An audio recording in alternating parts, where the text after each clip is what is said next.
Bom, Arthur, antes da gente começar a conversar, eu vou pedir para você fazer uma breve apresentação sua, dizendo aí tua área de atuação, tua área de pesquisa, quais os temas que você tem se dedicado mais. Bom, eu sou Arthur Lima de Ávila, sou professor do Departamento de História da Universidade Federal do Rio Grande do Sul, do Programa de Pós-Graduação em História e do Prof. História, que é o nosso mestrado profissional. Eu atuo principalmente em duas áreas, a História dos Estados Unidos e Teoria da História. E por conta dessa preocupação com teoria da história, eu acabei nos últimos tempos me dedicando a trabalhar com usos públicos do passado, usos políticos do passado, e com isso acabei chegando à minha pesquisa atual sobre negacionismo histórico, né? Ou como eu prefiro chamar, sobre formas de negação da história, né? Não são necessariamente negacionismos muitas vezes em sentido estrito, né? A mentira estrita e tal, mas sim tipos de negação, formas de negação que constroem muitas vezes de forma bastante sutil, né, digamos, o seu negacionismo. Né? Então, é tentar entender quais são os tipos de negacionismo que circulam, como eles constroem a sua negação, como eles reivindicam determinada verdade. Né? Então, essa é a minha pesquisa atual.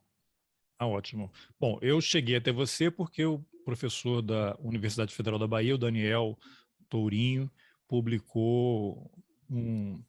compartilhou, né, um texto que você escreveu, e aí eu achei muito interessante. O título do texto é Qual Passado Escolher? Uma discussão sobre o negacionismo histórico e o pluralismo historiográfico. Essa palavra pluralismo versus pluralidade. A gente vai falar um pouquinho de como a imprensa interpreta isso daí. Mas aí você começa o texto dizendo o seguinte, com a primeira frase: negacionismo está na moda. Essa frase já diz tudo. Aí eu sou obrigado a lembrar de uma fala do ministro da Defesa no Congresso no ano passado, em que ele diz o seguinte, aí eu vou colocar um áudio aqui para você ouvir, depois eu vou fazer a pergunta. Eu faço questão de responder uma pergunta. Ele me perguntou se eu considero se houve uma ditadura. Não, não considero que tenha havido uma ditadura. Houve um regime forte, isso eu concordo. Cometeram exceções dos dois lados, mas isso tem que ser analisado na época da história, de Guerra Fria e tudo mais. Não pegar uma coisa do passado e trazer para os dias de hoje. Tá? Se houvesse ditadura, tá? Talvez muitas pessoas não estariam aqui. Execuções, ditadura, como foi dito por um deputado aqui, são em outros países que já foram mencionados e eu me permito o direito de não repetir. Eu acho que eu respondi todas as que me perguntaram. Os países que ele não quis repetir, eu imagino que tenham sido Cuba, Venezuela, antiga União Soviética, por aí vai. Mas aí, diante dessa fala do Braga Neto, né, o general Braga Neto, é sempre importante lembrar que ele é um general, né? Ele é um general. A pergunta que eu faço é, essa fala do general Braga Neto é negacionismo histórico ou é pluralismo historiográfico, pegando o gancho do título aí do seu texto que motivou essa conversa? Bom, acho que antes de responder a pergunta sobre, né, a fala do Braga Neto, né, uma fala absolutamente infeliz, e que, na verdade, ela representa uma postura das Forças Armadas brasileiras em relação ao passado ditatorial. As nossas Forças Armadas nunca fizeram nenhum tipo de desculpa pública, né, continuam sustentando que 64 foi uma contra-revolução ou uma revolução, né, continuam, enfim, amparando a sua visão de mundo na defesa irrestrita da ditadura civil-militar. Mas antes, então, de entrar nesse detalhe, né, do Braga Neto, se é negacionismo histórico ou não, eu acho importante aqui definir exatamente o que eu trato por pluralismo historiográfico. Antes de nós termos diversas interpretações ou representações do passado circulando na esfera pública, que é algo inevitável numa democracia. Numa democracia nós vamos ter uma quantidade imensa de passados em disputa. Somente regimes autoritários é que tentam cercear essa quantidade de passados. Isso faz parte da discussão democrática, isso faz parte da deliberação democrática, gostemos disso ou não. Eu sempre costumo dizer para os meus colegas historiadores, né, que a nossa função como historiadores e historiadoras não é legislar sobre o passado. Nós não temos esse poder. Tá? Nós podemos tentar fazer, como dizia o Paul Ricoeur, né, informar melhor os cidadãos para que eles depois tomem suas decisões em relação aos passados que circulam por aí. Tá? Mas antes de nós termos essa quantidade de passados, há 3 tipos de responsabilidade. E o Braga Neto ele descumpre com as 3, digamos assim. Em primeiro lugar, a responsabilidade empírica, ou seja, as fontes determinam aquilo que nós podemos dizer ou não. Claro que essas determinações elas são muito elásticas. Qualquer um que tenha entrado em arquivo, tenha trabalhado com os resquícios do passado, sabe que essas determinações elas não são assim, em última instância, como se diria antigamente, Elas são bastante elásticas porque as fontes elas têm silêncios, elas precisam ser matizadas com outras documentações, elas não dizem tudo que nós queremos que elas digam, há omissões, há falsidades nas próprias fontes. Mas, de qualquer maneira, as fontes elas são um limite. Então, por exemplo, dizer que não houve tortura ou que não houve ditadura no Brasil é uma mentira. É uma mentira empírica. Isso é facilmente comprovável que houve ditadura e que houve tortura. Então, quando o Braga Neto, ou mais recentemente o Eduardo Bolsonaro, sustentam que não há provas de que houve tortura, de que foi um regime forte, que é uma tentativa eufemística de dizer que não foi uma ditadura, eles estão incorrendo na mentira pura e simples. Ou uma como, mentira só te cortando um pouquinho, ou como o Dias Toffoli andou falando num passado recente, Exatamente. que foi um processo, Ele tinha como assessor, acho que o general Fernando Azevedo Silva. Era um militar que era assessor dele. Exatamente. General Fernando Azevedo Silva, e depois ele veio com essa, que é um processo. Então se enquadra aí nessa categoria.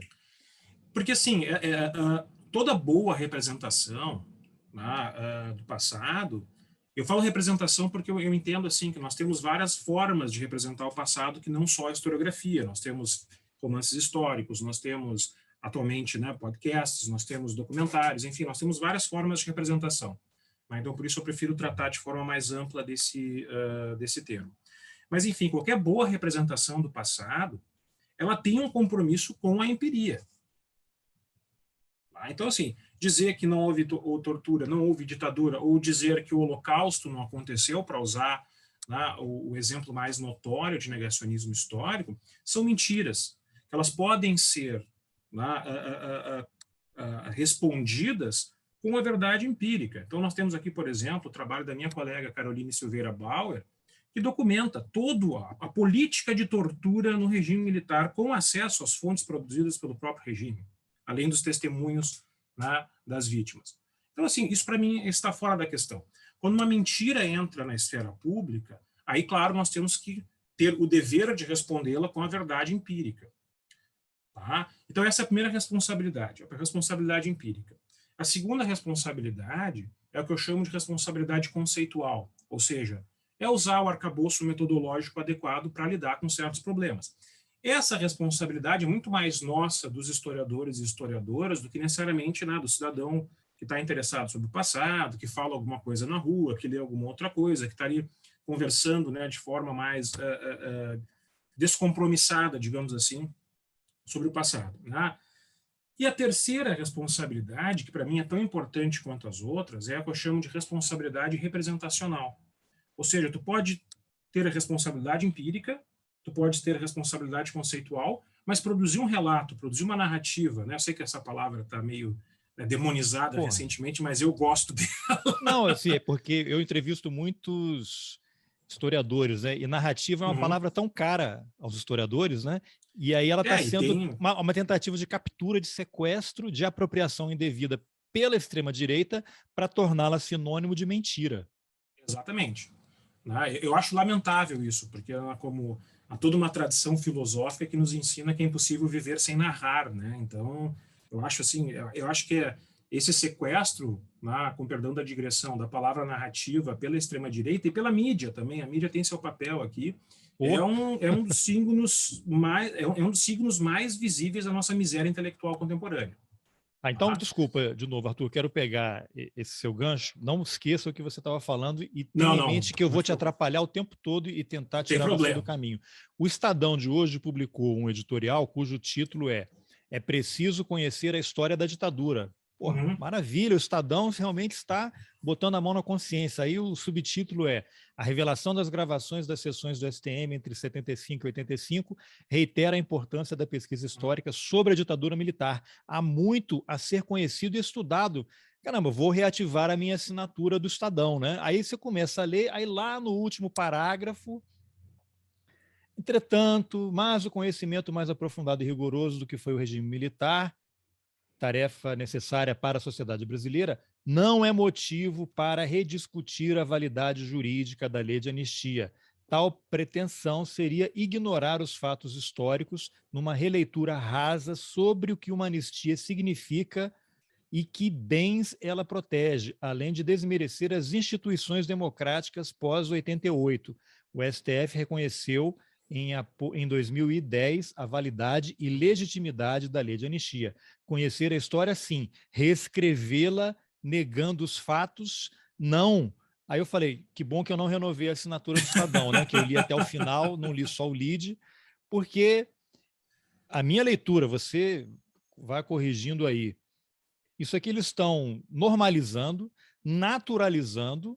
Eu sei que é um debate enorme, inclusive eu já entrevistei o Flávio Tavares, que é um ex-preso político torturado, gaúcho, mora aí em Porto Alegre, foi um dos 13 presos políticos trocados pelo embaixador americano, está naquela célebre foto em frente ao Hércules 56, indo para o México, né? Eu fiz entrevista com ele, acho que em 2019, a foto completava 50 anos, foi até ele que me lembrou. Ele mesmo me disse que não é a favor de prisão dos torturadores. Ele acha que não tem que ser preso, mas ele entende sim que o Estado brasileiro precisa reconhecer que houve tudo aquilo, pedir perdão e que a história registre o que foi feito. Ponto. Aí, se alguém tem legitimidade para falar sobre isso, o Flávio é uma dessas pessoas, né?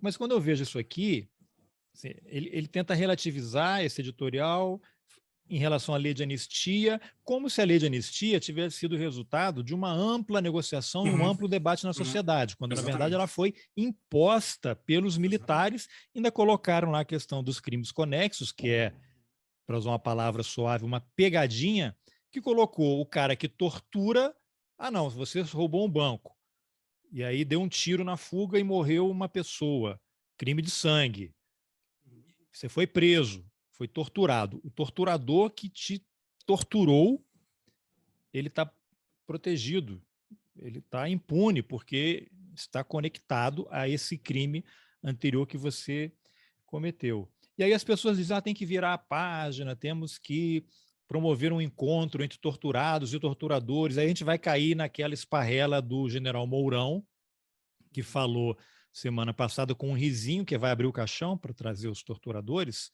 Não é disso que se trata, né? Então, depois eu vou te mostrar, colocar um outro áudio aqui, mas antes eu queria um comentário seu, já que você tinha mencionado imprensa, né? Aí eu fiquei, enfim, não vou renovar o Estadão, né? Vai ficar aqui. O que você pode comentar desse trecho aí? Ele começa louvando, né? É importante conhecer a história, se conhecer a história para a gente corrigir os erros e avançar, não para você reforçar uma situação dessa que vamos manter as pessoas que torturaram impunes, sendo que foi uma legislação imposta, não foi negociada. Esse tipo de perspectiva, né? Até um pouco antes da gente conversar, alguém tinha colocado esse editorial no Twitter e eu acabei lendo, né? É porque eu também não sou um assinante do Estadão, né? Não, aliás, eu não assino nenhum dos veículos da mídia tradicional, né? Em parte por conta da sua irresponsabilidade política nos últimos anos, mas isso é uma outra... eu também quero só fazer uma observação assim, eu sou jornalista, eu não sou contra o fim do Estadão, da Folha, do Globo e tal, eu quero só que eles melhorem. Não, assim, de forma alguma, inclusive, dentro das atuais circunstâncias, eu defendo o jornalismo tradicional, acho que tem um papel importantíssimo. Eu acho que os veículos de imprensa, na figura dos seus donos, principalmente, que são irresponsáveis, não o pessoal que está na redação, acho que isso é uma outra discussão, né? Mas, enfim, esse tipo de editorial que o Estadão faz, ele repete uma ideia de história que é bastante conservadora e que, ainda assim, tem bastante entrada social, que é a ideia da história como uma observadora passiva dos fatos. Então, é quase que dizendo assim, nós temos que esperar passar um determinado período de tempo, só depois nós vamos poder estudar o passado de forma desapaixonada, né, objetiva, neutra, bibibi, bobobó. Essa remissão que eles fazem aos fatos, nós não podemos negar os fatos, é impossível reescrever a história. Isso é peça de retórica, porque a história é reescrita a todo momento, inclusive pelo próprio Estadão. Não existe essa história estática, ela não existe. O que me leva àquela frase, de novo, eu repito sempre, do George Orwell, em 1984, quem controla o passado, controla o futuro. Quem controla o presente, controla o passado. O Estadão que controla esses editoriais do presente está reescrevendo o passado. E daqui a 20 anos, alguém que for pesquisar os jornais para saber o que aconteceu vai encontrar isso. Não, e isso é um tipo de postura que, na verdade, trata a história como um conjunto de conhecimentos mortos. Então aconteceu tal coisa em tal período, aconteceu tal coisa em tal lugar, e agora nós podemos estudar de forma desapaixonada. E, na verdade, o editorial em si, inclusive, ele é autocontraditório, ele é mal escrito, ele é um troço assim que, como eu costumo dizer, se um aluno meu de introdução à história tivesse escrito esse editorial, estava rodado na cadeira. Porque, em primeiro lugar, fatos não existem inertes na natureza.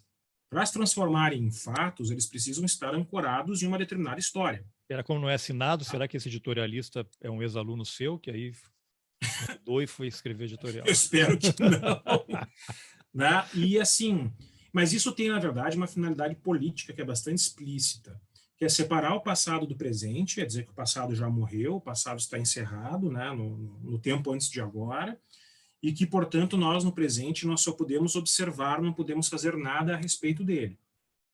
E, em segundo lugar, nega. Então, esse editorial, embora não seja negacionista em sentido estrito, não é, porque não nega que houve ditadura, não nega que houve tortura e tal, mas ele nega que esse passado tem algum tipo de reivindicação no presente. Quando, na verdade, esse passado ele está presente em todos os nossos momentos. O James Baldwin dizia, o passado nunca é passado. O passado ele está sempre presente em tudo. O próprio Faulkner que dizia, o passado não é passado, o passado não morre, digamos assim. Até porque várias vítimas continuam vivas. Os filhos das vítimas estão aí. Como é que você vai dizer para o filho, vamos usar um exemplo bem conhecido, Marcelo Rubens Paiva. Rubens Paiva foi preso em casa, levado lá para o Galeão, torturado, levado para a casa da morte, destroçaram o cara, desmembraram, enterraram e o corpo não apareceu. Quer dizer, vamos virar a página? Aquela mãe, até eu entrevistei o Luiz Eduardo Greenhalgh uma vez, ele contou, advogado, ex-prefeito de São Paulo, ex-deputado, muito ativo na área de direitos humanos, ele falou que uma vez ele foi à casa de uma senhora e que o filho é desaparecido e ela contou para ele, olha, tá vendo aqui essa luz no banheiro que está acesa de dia, que ele tinha achado estranho, e perguntou, ela nunca trocou a fechadura de casa e nunca apagou a luz do banheiro, porque a combinação dela com o filho é, se você chegar e a luz, mesmo de dia, e a luz estiver apagada, não entre porque a polícia está aqui. Então, assim, eu nunca vou apagar essa lâmpada, porque o meu filho pode voltar. Isso 30 anos depois, Então, você vê, como é que você quer retirar isso das pessoas? Não, e não é só, embora evidentemente a principal reivindicação seja das vítimas, dos sobreviventes, enfim, daqueles que, como eu costumo dizer, sofreram de fato a história, mas esse passado também está vivo nos algozes. O Bolsonaro, ele reivindica os algozes da ditadura. Ele se imagina um sucessor político do brilhante Ustra, não só do Médici e do Geisel. Ele promoveu a ressurreição do Ustra no plenário da Câmara. Exatamente. Aliás, naquele momento, se nós tivéssemos tido uma discussão pública sobre ditadura responsável nesse país, naquele momento o Bolsonaro não diz que ele tinha que sair preso, mas ele tinha que, no mínimo, ter perdido o mandato. Porque é inadmissível que na Casa do Povo, como se costuma chamar o nosso legislativo, que um deputado faça um louvor à tortura e ao torturador. Não se tratou ali simplesmente de uma espécie de piada com a presidenta Dilma Rousseff, algo de mau gosto. Ali foi uma reivindicação do arbítrio, da violência política. Então, esse tipo de editorial do Estadão, ele é muito cínico, porque, na verdade, ele tanto nega que as vítimas sobreviventes têm algum tipo de reivindicação no presente, negam que as políticas iniciadas pela ditadura estejam ainda nos afetando a todos, inclusive, por exemplo, a imposição da lei da anistia, a impossibilidade de nós discutirmos responsavelmente o papel das Forças Armadas numa democracia, Nós estamos vivendo um ambiente absolutamente surreal, onde nós não sabemos se as Forças Armadas vão aceitar o resultado da eleição de 2022. Isso é decorrente, evidentemente, do tipo de politização extrema das Forças Armadas levadas a cabo durante a ditadura Generais, militar. eu não conheço, enfim, deve ter, né? Mas um país em que você tenha diariamente generais, 4 estrelas, ou recém-passados para reserva, ou da ativa, ou ocupando algum cargo, todo dia tem um general falando em podcast, em programa de TV aberta, em TV a cabo, em programa de rádio, escrevendo artigo, colunista de jornal e de site, e sendo consultado sobre todos os temas e fazendo eventos com academia. Acho importante ter evento com academia, mas assim... Não, claro. Mas por quê? Eles estão... Mas é que o importante não é o quê, é o como, né? Estão fazendo, mas de que forma? Outro dia eu coloquei aí um evento que aconteceu em 2019 no Instituto Fundação Fernando Henrique Cardoso, Nelson Jobim e Sérgio Etchegóin, que foi subordinado ao Jobim quando ele era ministro da Defesa, e a pergunta era, os militares na política, este é o novo normal? Quer dizer, você vê qual é a mensagem subliminar? É um processo, 2019, hein, começo do governo, é um processo de normalização. As pessoas acham que não, o evento não foi sobre isso, como alguém escreveu lá na postagem que eu fiz, mas mesmo que não seja, não faz sentido existir um evento como esse, porque as pessoas começam a ver, não, qual é o problema? Todos os problemas, né? Então, desculpa aí, te cortei de novo. Não, imagina, não tem problema. É uma conversa, né? A gente está conversando aqui. Aliás, é a forma como eu prefiro, inclusive, participar, né, desses programas, assim. Mas, assim, o fato disso estar acontecendo, né, de nós, uma vez mais, normalizarmos, e, de novo, aqui a imprensa tradicional tem um papel fundamental nisso, porque ela normalizou essa presença dos militares no governo, né, em escalões que eles não deveriam estar. Tá? De novo, eu não sou contra militar participar de eventos na academia, né, de manter um diálogo com a sociedade, porque, afinal de contas, eles fazem parte da sociedade. Mas eu nunca me esqueço de uma coisa que o meu avô foi da aeronáutica, ele saiu antes do golpe de 64, né, por questões de saúde, mas ele foi militar da aeronáutica e tal. Ele era um nacionalista, né, ficou muito abalado com o golpe, né, ele sempre dizia o seguinte: quando os milicos começam a se meter em política, o resultado é sempre negativo. É sempre negativo. Não importa se isso é feito com boas intenções ou não, o resultado é sempre negativo, porque se trata de uma força que monopoliza a violência e contra a qual ninguém tem poder de resposta. Então, imaginemos o quadro, né, trágico e hipotético dos militares não aceitando o resultado das eleições de 2022. Quem no Brasil tem poder, né, de se contrapor aos militares? E você tem um fatos, né? Você tem o Luiz Roberto Barroso, ministro do Supremo e era presidente do TSE. Ele convida, vou colocar entre muitas aspas, o Exército a participar, porque o Bolsonaro, que é o boneco, né, dos militares, o espantalho, questionando as urnas, o processo eleitoral, dizendo desde a eleição dele que, se não tivesse ocorrido fraude, ele teria sido eleito no primeiro turno, e isso, martelando todo dia, fica na cabeça de muita gente. E aí, por que a justiça eleitoral tem que prestar contas ao Exército, às Forças Armadas? Aí cria uma comissão e convidam militares. Aí tem que entregar um relatório de 700 páginas para os militares analisarem. Aí convidam o Fernando Azevedo e Silva para ocupar a diretoria de tecnologia do TSE, simplesmente onde vão passar os dados todos que vão ser computados. E aí o Barroso diz, criou-se uma situação, o Exército está aí para proteger a democracia, a participação deles legitima o processo eleitoral. Então o Exército vai e coloca um pé nas eleições. Aí o que acontece, semanas depois, o ex-ministro Fernando Azevedo e Silva alega problemas de saúde e não assume o cargo. Quer dizer, o Exército, que havia entrado para garantir a legitimidade das eleições, se retirou e não está mais garantindo a legitimidade. E aí o Barroso, que a gente estava elogiando, ontem saiu essa frase dele aí dizendo que estão tentando manipular e jogar o Exército contra o processo eleitoral, o que motivou uma nota do ministro da Defesa ontem à noite. Eu vi a nota. Aí você é um jogo, é uma encenação, existe uma briga, é tudo parte, está todo mundo junto com o Supremo e com tudo. Então, você fica assim criando, enquanto isso, a boiada está passando lá no Congresso, né? Vão aprovando essas coisas todas. É uma situação assim, e de novo, isso tem a ver com o fato de nós nunca termos discutido, né, responsavelmente a participação dos militares e o papel dos militares numa democracia.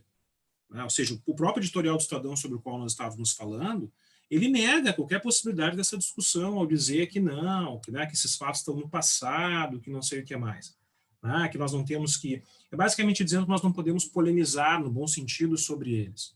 Tá? E esquecendo que foi o Exército, como tu bem mencionastes, foi o Exército que impôs uma saída para eles próprios. Se a lei de anistia tivesse sido um processo de intenso debate nacional num regime democrático, não no fim de uma ditadura, num regime democrático, ou pelo menos com uma transição já bem avançada, nós poderíamos até dizer, beleza, foi resultado, né, de um legítimo acordo nacional, então talvez não caiba realmente voltar atrás, enfim.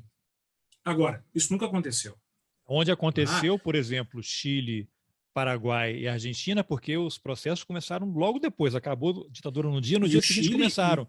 E o general Videla, na Argentina, condenado à prisão perpétua e morreu sentado no vaso sanitário na cadeia. Mas aí o exemplo acho que é muito bom, Carlos, porque eu acho que são duas situações, né?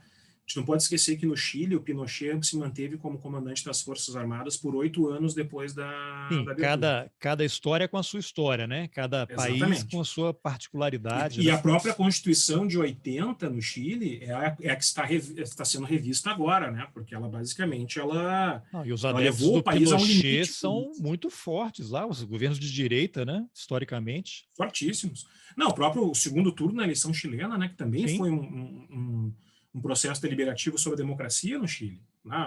Exato. Um candidato como Kast, que talvez esteja, inclusive, mais à direita do que o Bolsonaro. Claro, aí tem suas circunstâncias pessoais, institucionais, ele aceitou a derrota para o Boric, talvez porque, né, lá não haja, digamos assim, esse nível de cumplicidade com determinados setores públicos com a derrocada democrática. E na Argentina, essa comparação é muito pertinente, porque também, a gente não pode esquecer que o julgamento das juntas ali, logo no início da democracia com Alfonsín, com o reinício, com a retomada democrática, ela foi resultado de uma derrota militar. Sim, por causa da Guerra das Malvinas, né? Ali foi a pá de cal, eles perderam vergonhosamente, né? Tem aquela famosa cena dos militares se rendendo, né, nas Malvinas, assim, e uma das figuras que aparecia ali se rendendo era um torturador do regime, que era muito corajoso para torturar e não lutou nada, enfim, né? Porque, pensando uma contrafactual aqui, se os militares argentinos tivessem ganho as Malvinas, é provável que eles tivessem se mantido no poder ou tivessem se mantido com o poder social. Uma guerra é sempre bem-vinda, né? Aí, eu vou pedir licença aqui, porque eu achei o áudio, eu acho muito interessante, da condenação do Videla. Eu vou colocar aqui para a gente ouvir, porque que faz parte aqui. Peraí. É um momento a ser celebrado, né? A condenação do Videla, né? Um genocida. Deixa eu só... Tá, tem que pular um anúncio aqui. Peraí.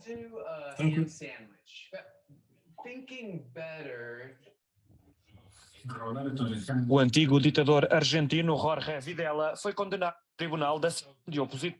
Ela disse assumir todas as questões no passado como direitos humanos. Da defesa dos direitos humanos. Foram condenados 29 responsáveis do regime militar, entre os quais o general Luciano Menéndez, para além de Videla. O antigo ditador já tinha recebido a pena máxima no processo histórico de 1975 contra a junta militar. Em 1990 foi indultado, decisão considerada inconstitucional em 2007. Segundo organizações humanitárias, a ditadura militar argentina foi responsável por 30 mil mortos e desaparecidos. Não era esse, não. Peraí. É um que é realmente lá do dia. Achei que fosse aqui. Dela. Peraí. Depois eu dou um cortezinho ali. Acho que é esse aqui.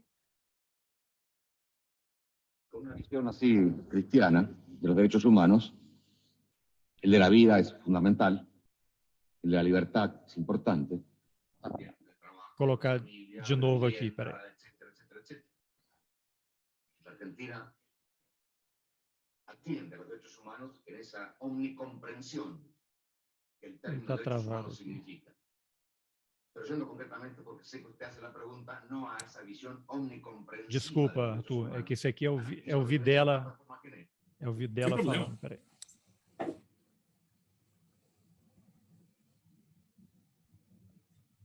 Não, depois eu vou achar o vídeo e coloco, mas já deu para a gente ter uma ideia aqui, que é exatamente a sentença.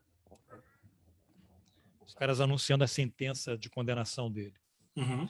Vamos lá, desculpa aí. Não, e todo o processo na Argentina de depois, né, teve o indulto com o Menem, que foi resultado de rebeliões militares ao longo da década de 80, tá? Mas em 95 já o Martín Bauza, que era o líder das Forças Armadas Argentinas, o comandante-chefe do Exército, né, ele pede desculpas para o país pela ditadura. Um gesto que nunca foi feito por nenhum militar brasileiro, pelo menos não em público. Então, quando o Estadão nega, o Estadão diz que isso é passado, ele nega que essas coisas continuam afetando o presente. E, como eu disse, diversas políticas que talvez não tenham sido inauguradas com a ditadura, mas que certamente foram ampliadas pela ditadura, como o uso da tortura pelos agentes públicos, né, que continuam acontecendo, o uso indiscriminado de prisões, essa espécie de ideia providencial das Forças Armadas como o elemento tutelar da nossa democracia, inclusive impuseram lá na Constituição a ideia de que elas são as garantidoras, né? Garantidoras da lei da famigerado ordem, artigo 142. 142, que os bolsonaristas amam de paixão. E o Ives Gandra Martins ama mais ainda, né?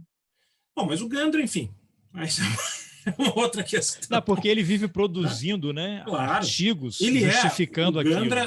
O Gandra, ele é um intelectual orgânico das Forças Armadas.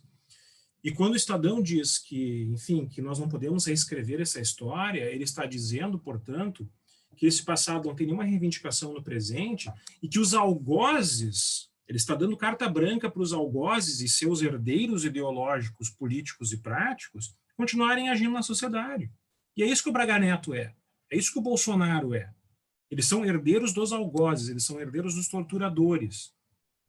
São do Geisel, são do Médici, são da cadeia de comando, claro que são. Mas eles são obcecados com a tortura. E isso tem um motivo básico, porque eles querem eliminar do convívio público o diferente. Então, voltando lá à questão inicial, por definição, esse tipo de postura em relação ao passado colocado pelo Braga Neto não é uma postura pluralista. Então, isso, vou te colocar o último áudio aqui que vai para você amarrar essa análise.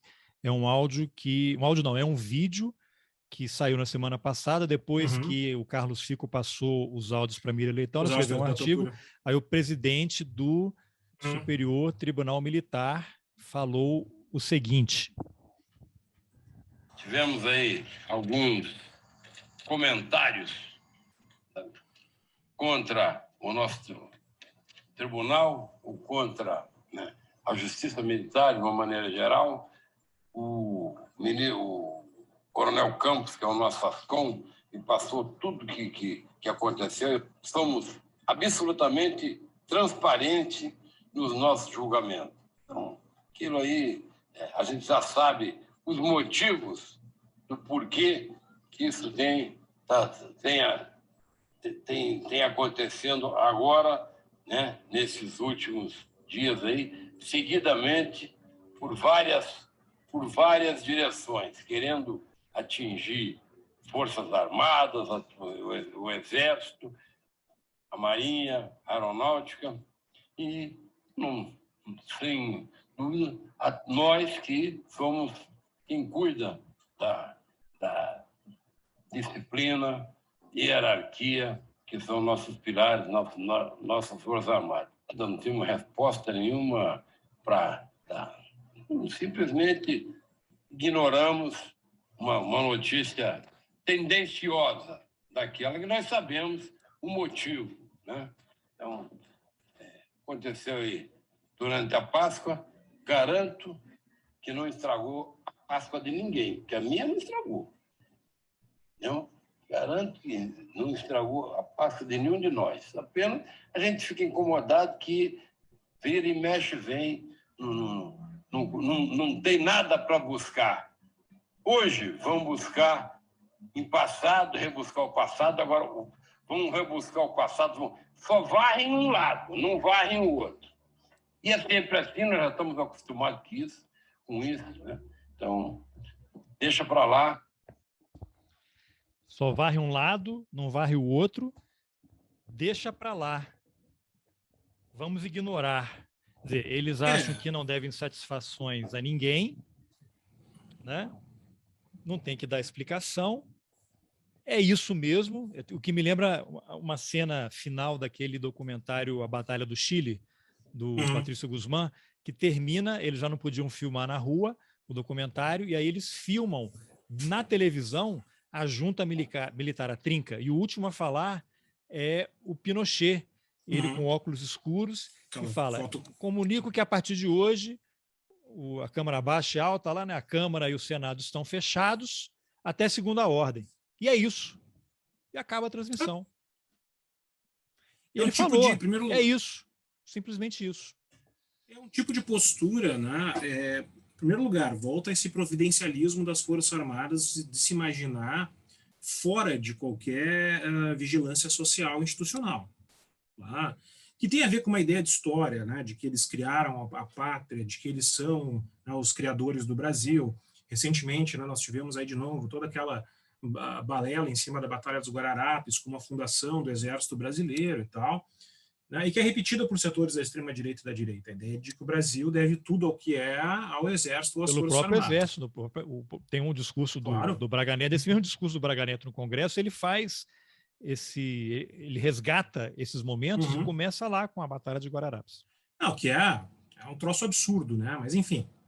Isso tem também assim uma postura, em primeiro lugar, expressada nessa linguagem um tanto rudimentar desse general, né? Muito parecida com o português, mas que não chega a ser exatamente o português. Ele estava bem nesse vídeo aí. É um tipo de postura realmente de quem defende a tortura. Ele não precisa dizer literalmente, sou um defensor da tortura. Mas o que né, a gente pode compreender nas entrelinhas dessa fala lamentável? De que tudo que aconteceu foi necessário, de que o Exército repetiria tudo se fosse necessário de novo, tá? De que eles não devem desculpas à sociedade porque estão fora da sociedade, de que eles são sempre vítimas, aí é uma contradição no próprio discurso dos militares, né?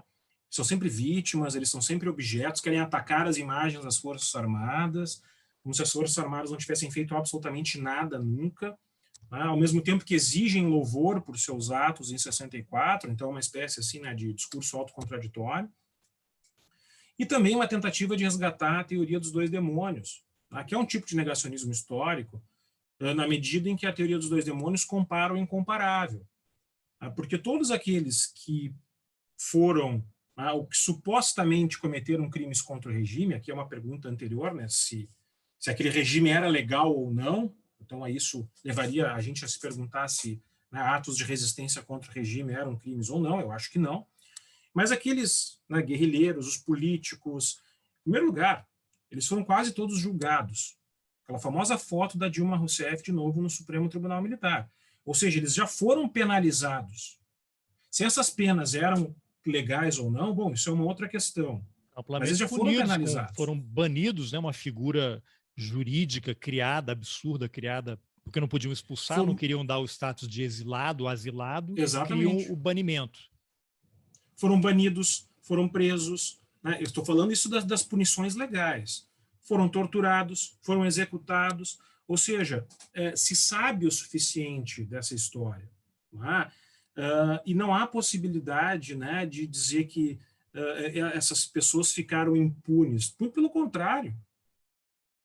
Inclusive, isso remete a essa história, se todo mundo, eles sempre falam, porque os terroristas, primeiro que já cria uma confusão em relação ao que é o terrorismo, né? E aí ficavam atacando, não sei o quê, e nunca falam assim, gente, houve um golpe, né? Claro. Houve um golpe. Não, porque o regime é ilegal por queriam definição. Implantar uma ditadura comunista. Cara, o Jango, isso ninguém fala, né? O Jango tinha 70% de aprovação às vésperas do golpe. E aí essa história de ditadura versus a reação da esquerda armada me lembra algo que você como historiador, mas eu como aluno de história, eu lembro que no no ginásio, né? Ainda sou da época do ginásio, as aulas de história você começava lá com Mesopotâmia, né? Os tijolos queimados, aí vinha Império Romano, aí você tem lá expansão do Império Romano. Aí quando os caras reagiam era invasões bárbaras. Quer dizer, a gente cresce aprendendo que o Império Romano é que estava certo. Então, sei lá, a Rússia vão escrever um dia expansão do Império Russo, e aí quando os outros reagirem vai ser invasão dos bárbaros à Rússia. E isso é a ditadura, né? A gente estava aqui salvando a democracia, e aí vem esses terroristas querer implantar uma ditadura comunista. Não, e esse é um tipo assim de, como eu disse, né, é a teoria dos dois demônios que compara o incomparável, porque os crimes de Estado, eles são, em primeiro lugar, eles são incomparáveis. Tá? Eles não podem ser equiparados a qualquer tipo de crime comum ou político executado por agentes privados. Eles são crimes cometidos por aqueles que deveriam zelar pela ordem pública, né, digamos assim, deveriam zelar pela segurança coletiva no bom sentido da expressão. Eles fazem o contrário, né? Uma violência contra a própria população de forma sistemática e com uso de força excessivo. Exatamente. E o que nos leva a crer, né? Tem um filósofo, Leon Rosichner, que é um filósofo argentino, que ele chama, né, as Forças Armadas latino-americanas de forças de ocupação. São forças de ocupação que agem contra suas próprias populações. E o Exército continua se comportando como uma força de ocupação que não deve satisfações a ninguém. Seja, não deve satisfação das suas ações políticas, não deve satisfação de coisas como o golpe militar de 64 ou como a sua gestão desastrosa da pandemia no Brasil, não devem satisfações não só da pandemia, né? A gestão desastrosa da economia no regime militar, né? Porque eles entregaram o país. Você acha que o Sarney produziu uma hiperinflação de 84% ao mês em 2 anos? Acho que não, né? Eles entregaram um país quebrado, um país sem perspectiva. Eu nasci em 81, então eu sou uma criança dos anos 80. Você é irritantemente jovem, porque eu nasci em 69. Bom, mas eu me lembro dos anos 80, né? Eu me lembro de ir ao supermercado com meus pais, assim, aquela coisa absolutamente... Tu explicar isso para uma criança hoje de 15, 20 anos, eles não entendem. Maquininha, recebe o salário, vai todo mundo correndo no supermercado fazer o rancho do mês, e tal. Um país quebrado, um país sem perspectiva, um país absolutamente entregue, tá? Que é, diga-se de passagem, o que eles estão fazendo de novo. Então, quando o Exército ele diz que ele não tem absolutamente nenhum tipo de responsabilidade perante a sociedade, ele está se comportando como uma força de ocupação. Claro que isso, para dar certo, isso precisa de todo um amparo simbólico, representacional e ideológico. A força bruta aqui e jurídico, né? Porque jurídico, as GLOs estão aí para isso, né? Claro, é jurídico. Eu não vou falar muito em questões jurídicas, porque, afinal de contas, não é muito a minha praia. Né? Mas essa lógica, né, do Exército e das polícias militares também, de que toda a população é inimiga até que se prove o contrário, e, sobretudo, de segurança nacional, tem que criar o inimigo interno diariamente. Exatamente. Isso tem a ver com uma lógica de produção constante de um inimigo para justificar a própria existência dessas instituições na forma como elas existem ainda. Porque as Forças Armadas, numa democracia saudável, elas não podem ver parcelas inteiras da sua população como inimigas. Elas não podem. Podem discordar politicamente, podem não gostar, não sei o que mais, mas não podem ver a sua população como inimiga, porque isso, inevitavelmente, vai desumanizar parte dessa população e vai levar à naturalização da tortura, da violência extrema, das máquinas exterminacionistas que nós vemos por aí, mesmo antes da ascensão das milícias, os esquadrões da morte, as chacinas, essa lógica de que um agente do Estado portando uma arma, ele não deve satisfação a ninguém. E que é a lógica, por outro lado, que impera no bolsonarismo. O bolsonarismo ele é uma enorme máquina também de desresponsabilização política.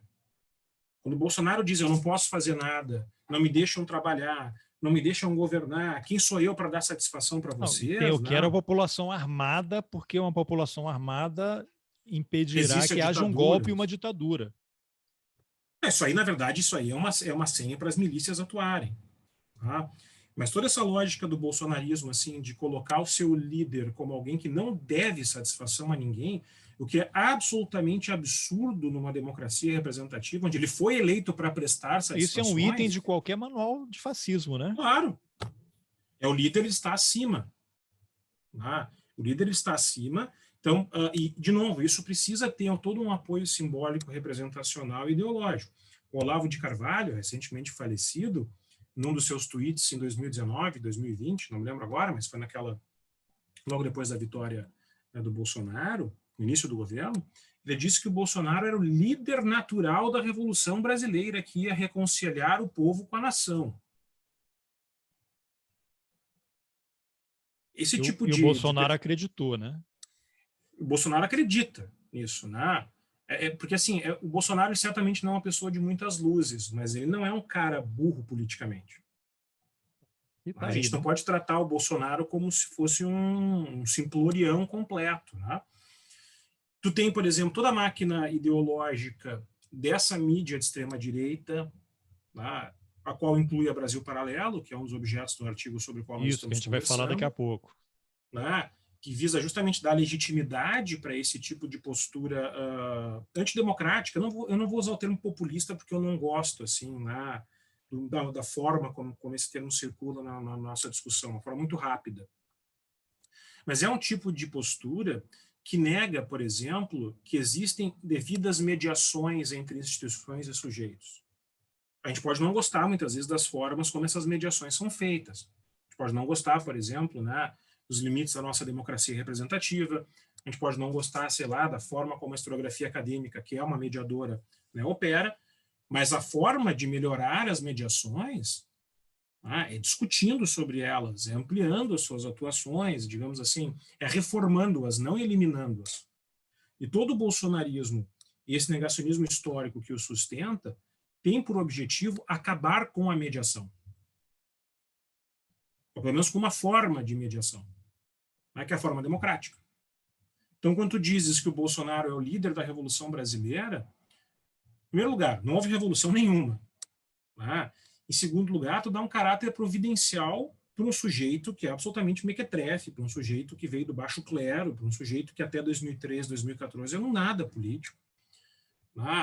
Tu instila no governo Bolsonaro uma espécie de milenarismo antidemocrático. Então, nós viemos consumar a revolução. Quem não está com a revolução está contra nós.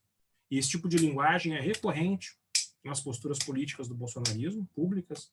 O fascismo, né? O nós contra eles. É uma das formas de operar do fascismo, né? Eu acho que o bolsonarismo ainda não é um fascismo por diversos motivos. Mas que o Bolsonaro é uma persona fascista, eu acho que isso é inquestionável. Eles estão a caminho, não se preocupe não, porque eles chegam lá. Claro, é um novo tipo de fascismo, né? Tu tem uma enorme discussão bibliográfica, né, dessa combinação muito pós-moderna, entre aspas, entre fascismo político e neoliberalismo econômico, né? Tem toda uma enorme discussão muito interessante, né, na bibliografia sobre isso, enfim. Então não seria, evidentemente, o fascismo lá dos camisas pretas, nós não voltaríamos aos anos 20 e aos anos 30. Apesar dele receber militares e policiais com roupas pretas lá no Palácio da Alvorada, sim, fazerem cumprimentos e adorar um passeio de moto igual o Mussolini fazia. Claro. Aí um velho barbudo tinha, né, a sua sabedoria quando dizia que as coisas se repetem como farsa, né? A gente vê esses espetáculos assim, eles são desprovidos, digamos, daquela, não vou dizer seriedade, né, mas uma espécie de organicidade que caracterizava o fascismo dos anos 20 e 30, né?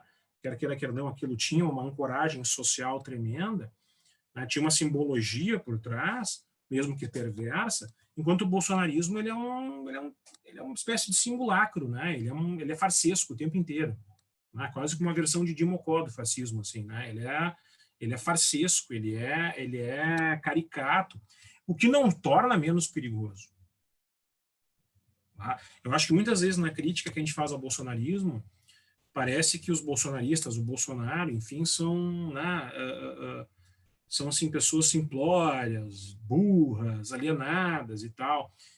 E embora a gente possa questionar, em alguns casos, as luzes de alguns bolsonaristas e tal, Há uma inteligência o integralismo política por também trás havia dele. pessoas iluminadas, né, em termos de O Plínio Salgado era um cara capacidade brilhante. intelectual, né, Claro. Gustavo Barroso, o próprio Plínio, né? Esses caras eram intelectuais, liam Hegel em alemão. Talvez o que falte no governo Bolsonaro seja, de fato, um intelectual que faça esse papel, como Intelectual Gentili orgânico, fez, né? como Gentili fez para o fascismo italiano, como Rosenberg fez para o nazismo alemão, como Barroso e Plínio Salgado fizeram com o integralismo e tal. Esse papel me parece muito mais disseminado em vários setores sociais, sobretudo nessa mídia de extrema-direita, e que é uma mídia que dá esse caráter providencial ao governo Bolsonaro.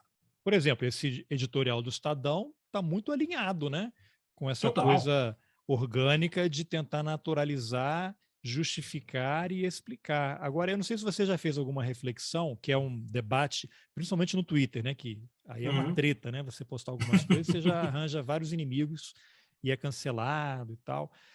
Quando tem essa questão do o que é o bolsonarismo, né, tem gente que questiona isso, né, que o Bolsonaro, na verdade, ele foi ali escolhido pelos militares para ser esse espantalho, que ele fica ali levando porrada, batendo, criando cortina de fumaça, enquanto o que interessa ao grupo que o colocou lá promove as suas mudanças. Então, é só você ver que nunca houve, até entrevistei recentemente não, há algum tempo, Anivaldo Padilha, que foi da AP e um dos responsáveis pela criação do projeto Brasil Nunca Mais, ele fala: nem os militares tiveram coragem de promover uma retirada de direitos trabalhistas tão grande como essa que acontece desde o início do governo Temer, né? Os 2 últimos anos do Temer.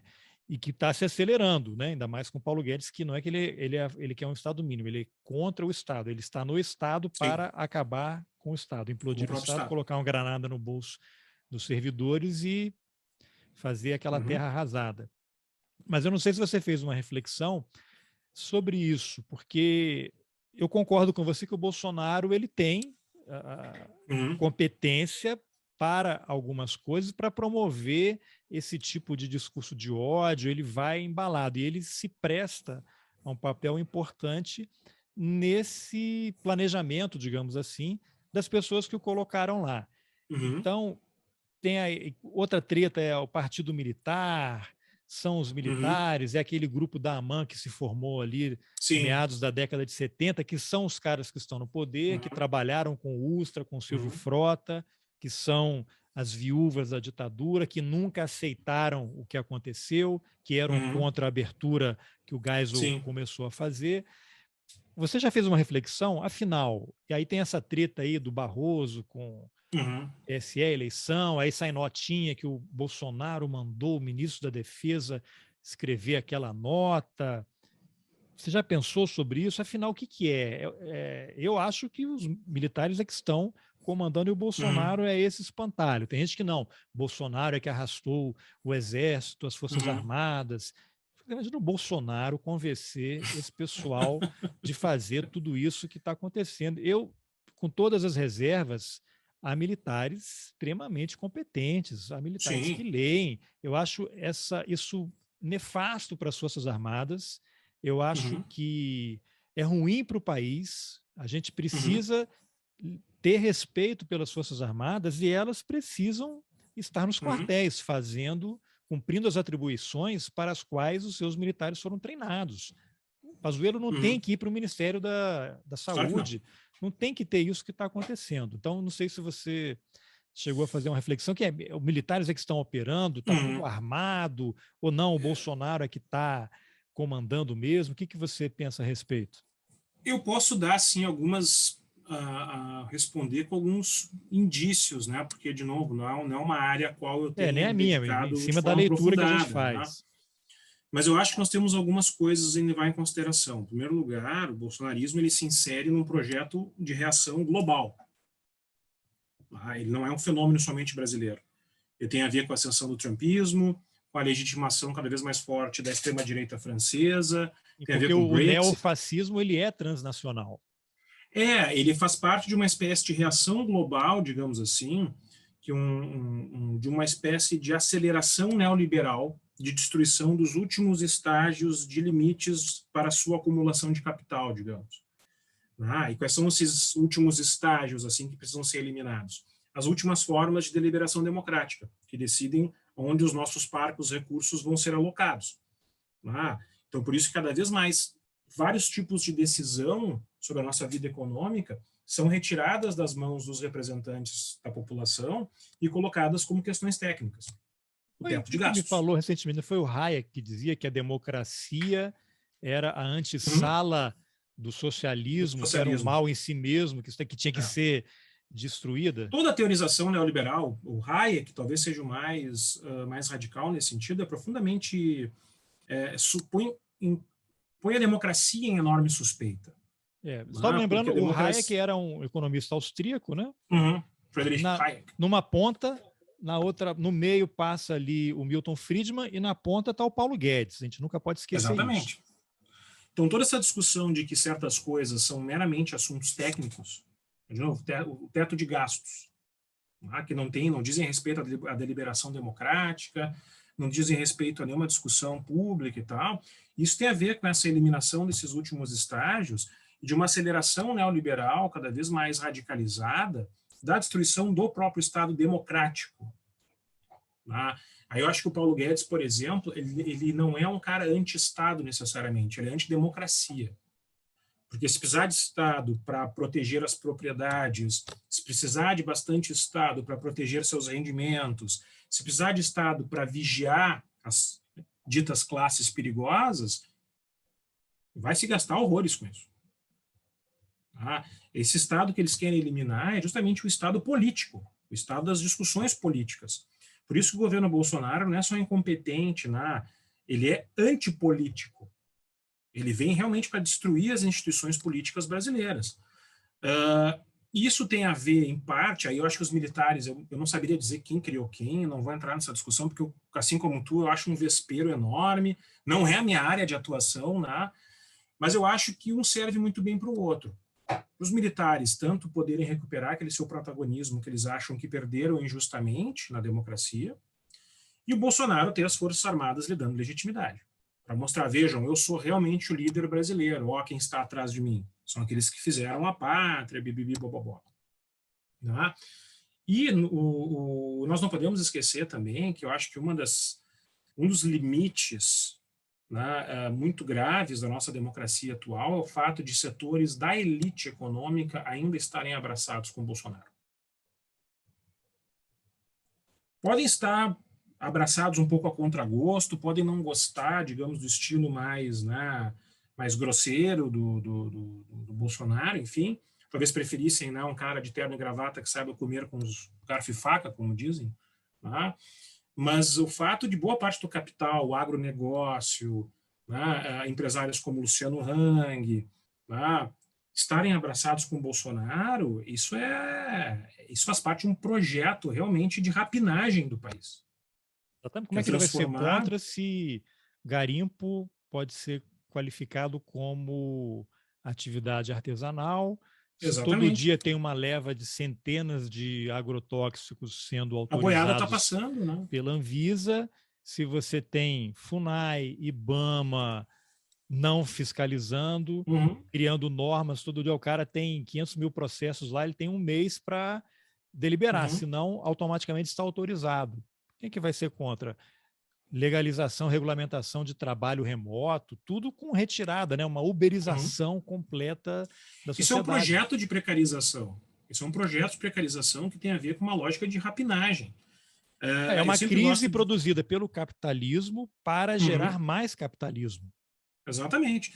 Eu sempre gosto de lembrar aqui de algumas reflexões do Alfredo Bozzi, do Ricardo Salles, enfim, essas grandes figuras da nossa historiografia, das nossas ciências humanas, de que as nossas elites, elas são, sobretudo, elites que nunca abandonaram seu plano colonial. Elas também são elites, também são elites de ocupação. Elas estão aqui para ocupar esse território, extrair a maior quantidade de riquezas possíveis e ir embora. Claro que elas não conseguem ir embora necessariamente. Você mencionou o Ricardo Salles, eu tenho que fazer uma explicação, senão vão achar que é o Ricardo Salles, o ex-ministro do Meio Ambiente. Não é o ministro. Não, porque é o que as pessoas vão pensar. Ricardo Salles é o autor do livro Nostalgia Imperial, Brilhante historiador. Escravidão e Formação da Identidade Nacional do Brasil do Segundo Reinado. Quem está nos assistindo aqui no YouTube vai ver o livro aqui, e depois eu vou deixar o link Falecido também. recentemente, né? O Ricardo faleceu, acho que ano passado, se eu não me engano. Eu não sabia, até não sabia, que pena, né? E então é um livro que foi publicado, eu acho que tem que ver aqui depois. 96. E é um livro que fala exatamente nostalgia imperial, por isso que a gente vê, Uhum. bom, era na época, você tem o príncipe, né? Entre aspas, né? Até entrevistei o Demian Mello outro dia, ele falei de monarquia, ele, pois é, né? País que não tem guilhotina, um país em que essa auto-intitulada família imperial fica eleito deputado, fica defendendo a volta da monarquia, que os negros eram bem tratados e tal. Eu me recuso terminantemente a usar qualquer termo nobiliárquico para se referir ao Luiz Felipe de Orleans e Bragança, por exemplo, e qualquer um dos outros, né? O Bertrand, mesmo o Dom, eu não uso na frente, porque eu acho inadmissível que numa república existam, nem que seja de forma simbólica, títulos nobiliárquicos. Tá? E essa elite, aí o Ricardo Salles, o historiador... O que importa, né? Que é o que importa. Essa elite é uma elite predatória. Ela ainda tem uma lógica, e aí são questões muito peculiares da nossa formação social, sócio-histórica, que é uma lógica escravocrata. O Ricardo Salles lembra, o Brasil não foi uma sociedade com escravos ou com escravizados. Foi uma sociedade escravocrata. Uma sociedade escravista. E nós somos ainda. Não estou dizendo que a escravidão não foi abolida, né? Eu não faço esses gestos anacrônicos, tábula rasa da história, porque seria, evidentemente, algo contra a minha própria profissão. Mas as formas assim de usurpação do trabalho alheio de forma forçada, né? Esse entendimento de direitos sociais como empecilhos somente ao usufruto do trabalho. É só ver o que aconteceu quando houve a regulamentação da atividade de empregada doméstica, né? A classe média enlouqueceu. Ali a Dilma começou a cair. Um ódio de classe, e sobretudo na classe média, que precisa dessa desigualdade para a sua reprodução simbólica. Eu sou nascido na classe média, sociabilizado na classe média, né? Então eu conheço muito bem essas formas de sociabilidade baseada, em primeiro lugar, não numa diferença com o rico, mas sobretudo na diferença com o pobre, porque a nossa distância dos mais pobres ela é pequena. Tá aí a crise econômica agora para não me deixar mentir. Mas tu precisa da manutenção de uma série de abismos simbólicos, digamos assim, e usufrutos simbólicos e materiais, evidentemente, e usufruto do trabalho doméstico mal pago certamente é um desses, né, para que essa classe média continue se imaginando como tal. E esse ódio de classe tem a ver com uma sociedade escravocrata. E tem a ver com uma lógica predatória, que é vamos destruir o território, vamos destruir a economia porque não nos interessa ficar nesse país, porque em algum momento ou nós vamos voltar para Portugal ou nós vamos para Miami. O fato de o ministro da Fazenda especular como especula, com a alta ou a baixa do dólar, com a cotação do câmbio, é algo que é, no mínimo, indicativo dessa lógica predatória. Se descobriu que ele tem contas em bancos estrangeiros onde ele especula com moeda estrangeira. E criminoso. Então eu vou puxar uma outra coisa aqui, que está lá no seu texto.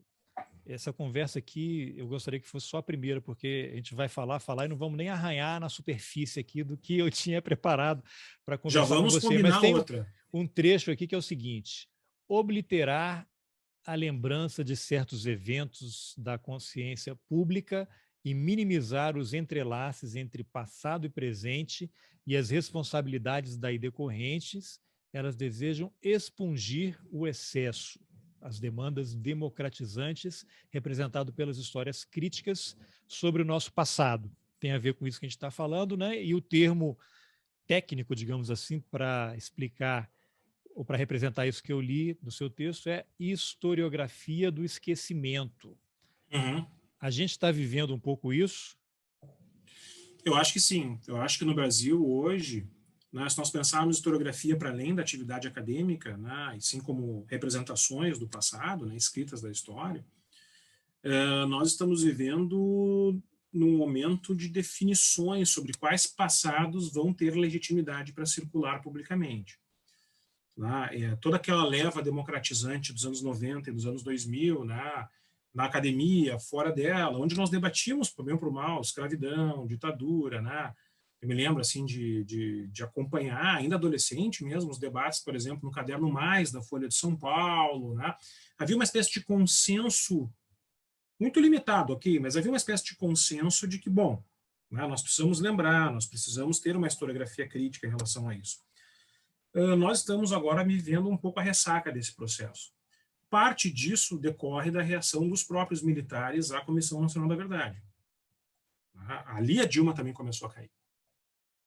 Um relatório muito moderado, que não ampliou o nosso conhecimento necessariamente sobre os crimes cometidos pela ditadura, muito ficou de fora, né, os assassinatos de indígenas, por exemplo. Tem toda uma questão política por trás do relatório, que foi um relatório admirável, foi feito sob circunstâncias muito complicadas, eu acho um documento importantíssimo. Não, e lembrando que a criação da comissão foi resultado de uma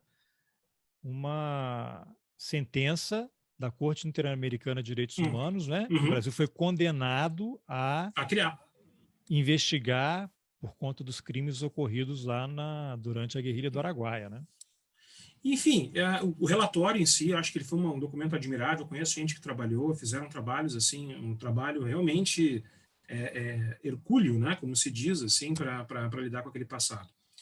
Mas mesmo a possibilidade pequena, em um relatório que na verdade não colocava nenhuma espécie de punição aos militares, né? Ele simplesmente trazia ali os relatos sobre alguns acontecimentos.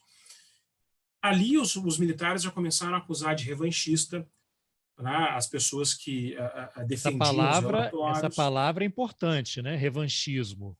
Revanchismo. Palavra utilizada por eles, né? Que representa muita coisa. E ali eu acho que tu deu também uma espécie de legitimidade social para coisas que já circulavam, que não eram necessariamente novidades, que são essas memórias positivas, afetivas da própria ditadura militar, que sempre existiram.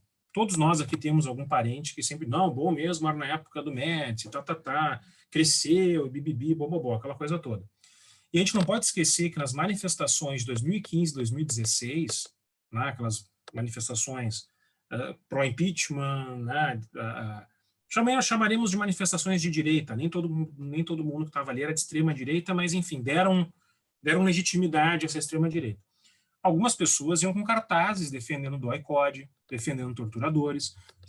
Tem um vídeo da Folha em que um antigo militar fala num caminhão que se declara orgulhoso de ter cumprido seu papel na repressão.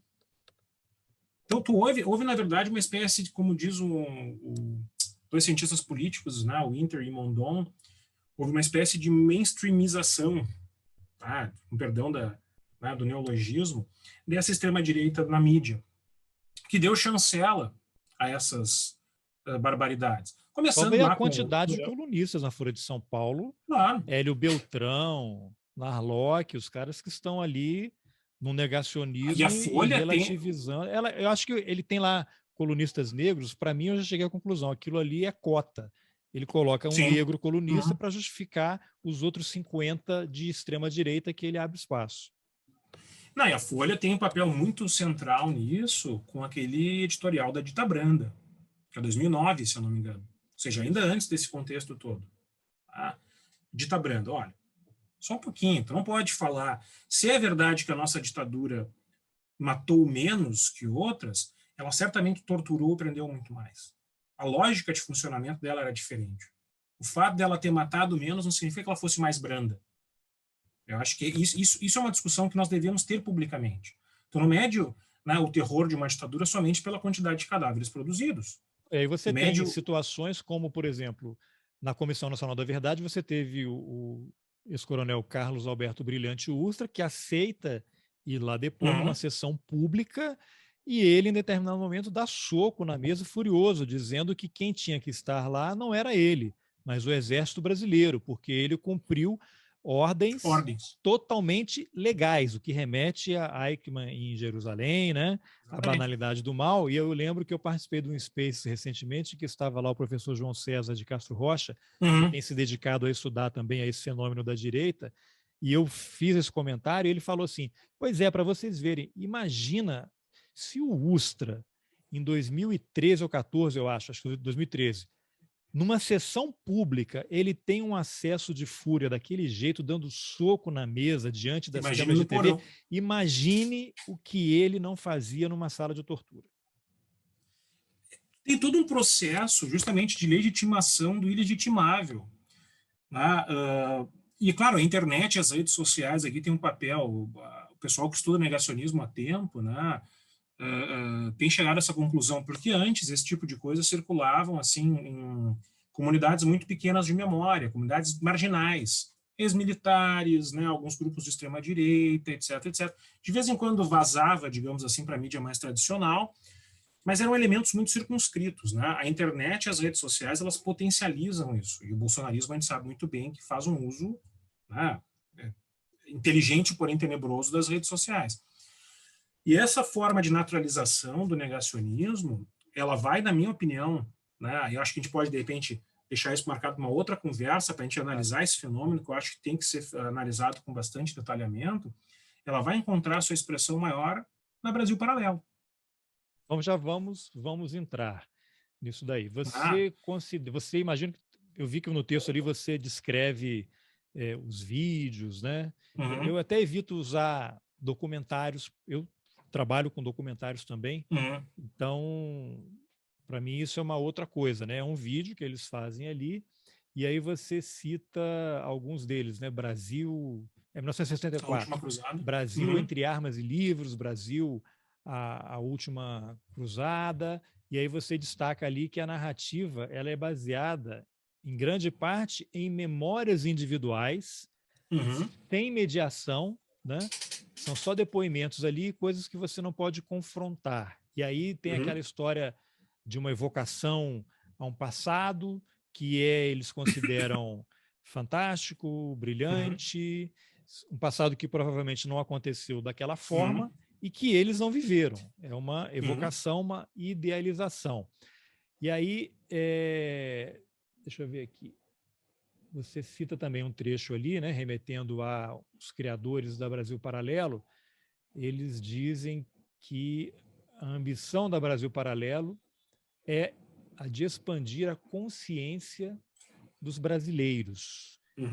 Que consciência é essa, né? E aí eu pergunto também, qual é o perigo? Você, como historiador, professor, as pessoas sabem, imagina, você é professor universitário, eu imagino que você receba alunos na graduação que não sabem nada da história do Brasil, nada, não estão fazendo história para aprender história, né? Coisas que eles deveriam estar já consolidado, e a universidade seria para ampliar os horizontes.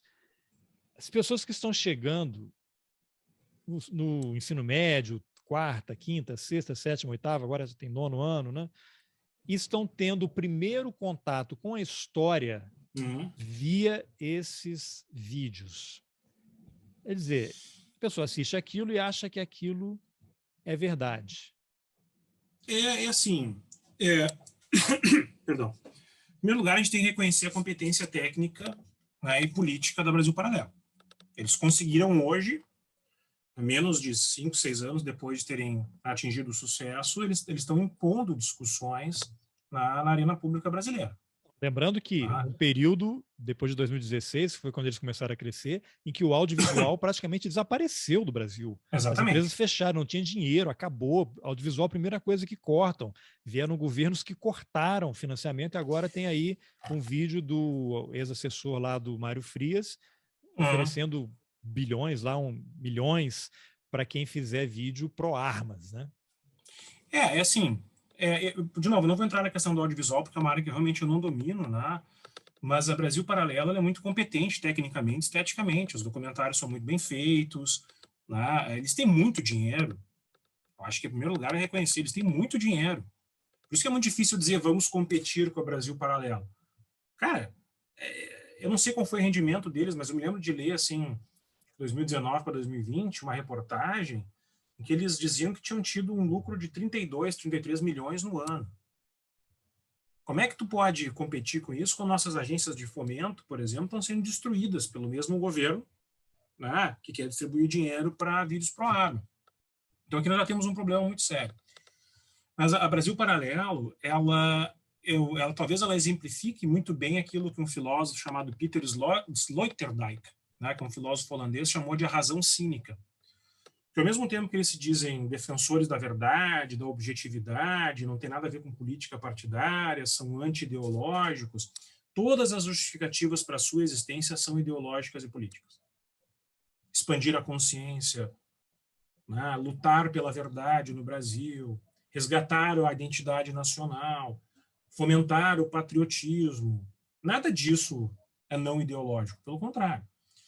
E a Brasil Paralelo, ela soube muito bem captar esse espírito da época, né, digamos assim, e se apresentar como porta-voz desse negacionismo que antes estava muito difuso e que agora encontra justamente a sua canalização nos documentários da empresa, que são absolutamente negacionistas. Eles podem reclamar, eles podem processar os professores e professoras, né, que analisam criticamente seus documentários. Eles têm uma máquina jurídica de intimidação que é muito grande, né, porque eles têm muito dinheiro, evidentemente, né, mas, assim, sobre qualquer critério historiográfico mínimo, eu não estou fazendo aqui somente julgamento da minha opinião subjetiva, estou falando de critérios historiográficos mínimos, os documentários deles não se sustentam. E não é porque são versões de direita da história brasileira. Não se trata disso. Tá? Se trata, por exemplo, no filme, né, 1964, do silenciamento sobre a tortura, como se a tortura não fosse importante no regime militar, na ditadura civil-militar. Se trata de trazer documentos completamente descontextualizados, né, como aquele conjunto de fontes que comprovaria que os comunistas tchecos estavam inseridos em todos os escalões do governo brasileiro. Aquilo é um clipping de notícias, como o professor Carlos Fico, né, tem comentado. A transformação de depoimentos pessoais em verdades absolutas. Qualquer pessoa que trabalha com história oral sabe que depoimentos pessoais não podem ser transformados numa evidência pura e plena do passado. Por uma série de motivos. Inclusive para salvaguardar, né, a factualidade daquilo que está dito no próprio depoimento. Em quarto lugar, porque não há uma voz dissidente ou dissonante em todo o documentário. Ou seja de fontes, seja de comentaristas, não há. Aquele passado é apresentado como um passado harmônico, um passado que aconteceu exatamente do jeito que a Brasil Paralelo diz que aconteceu. Né? E, finalmente, aí tem um momento no filme que é muito sutil, mas é muito sintomático. Bem no final, nos últimos minutos, eles estão falando, né? Porque, no fundo, eles têm bronca com o regime democrático pós-88. E, para eles, é um regime criado pela extrema esquerda, né, pelo marxismo cultural, pelos derrotados de 64, anarquia, enfim, tudo isso. E eles falam, né, que, nesse suposto regime esquerdista pós-88, que os inimigos do regime são perseguidos. O que é algo absolutamente sem sentido. Tá? Muito rapidamente na tela aparece, durante alguns segundos, a imagem do Brilhante Ustra. Aquilo que só o subconsciente vai captar. Eles podem dizer que não, estavam apenas dando um exemplo, né? Não estão fazendo nenhum julgamento de valor em relação à atuação do Brilhante Ustra, mas num filme que é todo dedicado a legitimar e provar que a ditadura não foi ditadura, o que aquela figura está fazendo no final? E quando o filme diz que o erro, né, da ditadura foi ter deixado a esquerda se reorganizar para construir a democracia pós-88, como se nós estivéssemos no regime socialista, digamos assim, qual é o tipo de inferência que se pode fazer? Que talvez a esquerda tivesse ter sido eliminada em 64 de vez. O Bolsonaro fala, né? Metralhar a petralhada. Eu não estou dizendo que eles afirmam isso categoricamente, não quero fazer aqui nenhuma espécie de ilação, mas é um tipo de leitura que surge da própria argumentação da empresa. Aí isso tem um outro trecho aqui no seu texto, que primeiro alguém escreveu outro dia aqui eu li no texto, acho que foi do professor Carlos Zacarias, da Universidade Federal da Bahia, que está para lançar um livro aí com uma coletânea de artigos dele. Eu não me lembro a pessoa que ele cita, mas que fala o seguinte: ideologia é igual a mau hálito, só os outros têm, né? E aí eu vou pegar um trecho aí do teu texto, que é o seguinte: tudo que se opõe a elas, né, a esse pessoal aí, é denunciado como ideológico, político e pertencendo a uma conspiração doutrinadora. É, por exemplo, o que declara um negacionista brasileiro, hoje ocupante de cargo público, quando afirma que o passado não é um patrimônio dos doutores em história, mas um patrimônio público, no que, diga-se de passagem, concordo com ele, né, é você falando, e um tesouro, entre aspas, que precisa ser resgatado, também entre aspas, das mãos desses guardiões, também entre aspas. Precisamos quebrar essa história, brada ele, para que ela possa ser contada adequadamente. Aí em outro trecho você fala, nas palavras de dois autores, o Roland Barthes, né, e o Laclau, né, não sei se é assim que fala. Laclau, Ernesto Laclau. Elas constroem um povo, entre aspas, por meio de uma gramática que toma uma parte pelo todo e que não admite contestação, precisamente por prescindir de qualquer visão plural da história. Algum paralelo com o que acontece hoje? E me lembra também o Bolsonaro, né? A minoria tem que se submeter ao desejo da maioria, que é a eliminação do outro, e eles é que têm que controlar o passado, e acho que essa Brasil Paralelo, que tem um vídeo aí de um dos fundadores dizendo que eles seguiram de fato a orientação do Olavo de Carvalho, que a produtora tinha que ser uma produtora ativista, tinham que operar realmente para atuar nesse campo, né? Então você tem aí uma não sei, conspiração talvez, né? Um processo em marcha muito forte, e eles têm parcerias com uma dessas centrais de favelas aí que está colocando conteúdo gratuito em várias comunidades, e tem parceria agora com a Sony Pictures, né? Então filmes de Hollywood estão lá.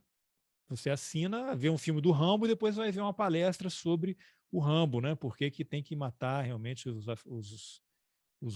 outros povos, o que não pensa como a gente e tal, né? É uma situação assim, eles... durante muitos anos nós vamos estudar a influência do Olavo de Carvalho, né, na destruição da nossa democracia. Essa figura, embora não esteja mais entre nós, vai permanecer como um fantasma a ser encarado por todo mundo. E ele mesmo fala na entrevista com Sim. o Pedro Bial, na Globo, ele fala: a minha obra só vai começar a fazer efeito depois que eu morrer. Ele fala isso. E a obra dele principal não é a filosófica, é a política. E ele deu legitimidade para essa extrema-direita. E a Brasil Paralelo é muito explícito e muito nítido qual é a estratégia deles.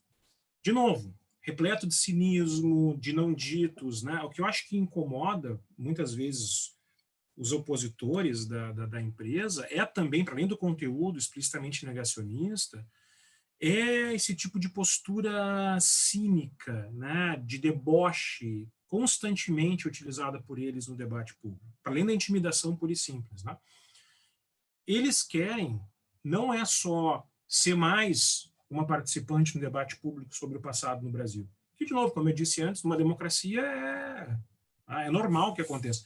A gente pode não gostar, a gente pode ter, né, discussões infindáveis, mas, enfim, ninguém vai ter o poder de legislar, né, sobre esse passado de maneira determinante. Eles querem mais do que ter uma nova hegemonia, eles querem ser a única autoridade em relação ao nosso passado nacional. Por isso que eles precisam o tempo inteiro deslegitimar, por exemplo, professores de história, a universidade, né, jornalistas que se colocam contra eles. Todos eles, na visão do Brasil Paralelo, são inimigos, são, né, opositores que têm que ser derrotados, não vozes antagônicas que estão participando de uma discussão. Tu precisa acabar, eles reproduzem pela linguagem a mesma lógica, digamos assim, das forças de ocupação. Tu precisa acabar com o inimigo. Tu precisa retirar esse inimigo da vida pública. Esse inimigo, ele precisa, não vou dizer ser eliminado fisicamente, mas ele precisa ser calado. Então é muito lamentável que uma empresa com esse tipo de comportamento público, e que se diga toda respeitável dos debates intelectuais, queremos apenas discutir, tem um dos seus fundadores numa entrevista com militares, o vídeo está no YouTube, é fácil de mostrar isso, chamando os professores universitários de estelionatários. Sim, eu já cheguei a usar esse áudio desse rapaz aí. Então, que tipo de debate eu posso construir com uma pessoa que me considera um estelionatário de antemão? 90 Veja, não está dizendo que né? Ele diz 90 e tantos %. E esse militar que tem esse programa no YouTube se filiou ao PDT recentemente. Sim, faz parte dessa... Como é que eles chamam? Resistência nacionalista, nova resistência, né? Um desses grupelhos assim, duguinianos no Brasil, né? Mas como é que eu posso debater com alguém que não está interessado em discutir as minhas ideias? Que podem estar erradas. Eu não estou aqui dizendo que a minha palavra é a palavra final sobre o passado. Embora eu tenha competência, creio eu, para fazer julgamento sobre o passado, né? Trabalho como professor há mais de uma década, enfim. Mas o que eu digo pode estar e está submetido ao escrutínio público e dos meus pares. Ele não está interessado nisso. Essas pessoas estão interessadas em atacar o meu trabalho a priori, a minha pessoa a priori, a estrutura que dá legitimidade ao meu trabalho.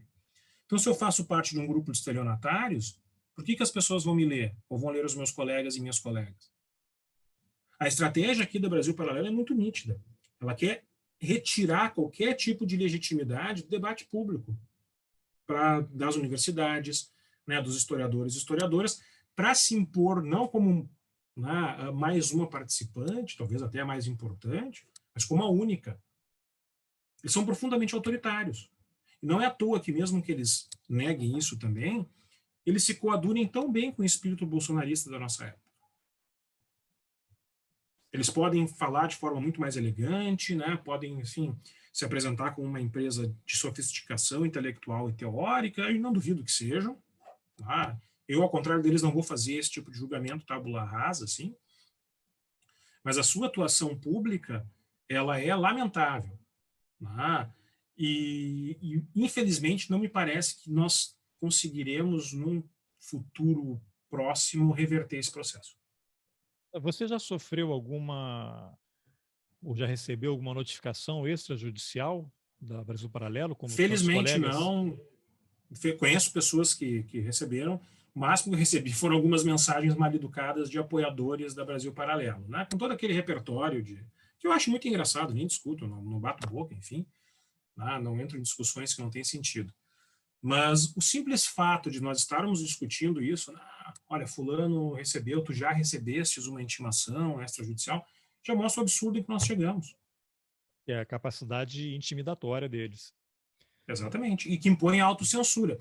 Porque eu ainda tenho uma salvaguarda, né, de ser professor numa instituição pública, né, de ter um trabalho mais ou menos reconhecido, tá? Mas eu fico pensando, por exemplo, nos professores da linha de frente, do ensino fundamental e médio, né, do ensino básico.